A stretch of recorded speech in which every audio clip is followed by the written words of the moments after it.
Madame le Commissaire, il est aujourd'hui d'une urgence absolue de protéger nos travailleurs contre les agents cancérigènes ou mutagènes qui causent, nous le savons, les maladies de demain. Qu'il s'agisse du trichloroéthylène, de l'épichlorohydrine, du dichlorure d'éthylène ou de mélanges d'hydrocarbures aromatiques polycycliques contenant des benzopyrènes, le constat est le même. La fixation d'une valeur limite pratique sur la base des informations, données scientifiques et techniques disponibles va, bien évidemment, dans le bon sens. J'abonde tout à fait dans le sens du rapporteur lorsqu'il précise que le principe de précaution doit être appliqué à la protection de la santé des travailleurs.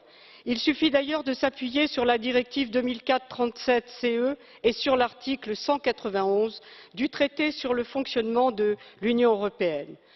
Force est de constater que l'exposition à ces substances dans un cadre professionnel rappelle aussi celle des travailleurs agricoles aux pesticides.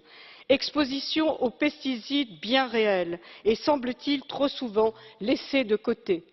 Peut-être parce que les agriculteurs sont de moins en moins nombreux et que la ruralité est souvent laissée de côté. Nous voyons bien que toutes ces problématiques découlent d'une cause commune, le productivisme de court terme qui est l'alpha et l'oméga des politiques menées en vertu des traités européens s'impose trop souvent au détriment de la santé.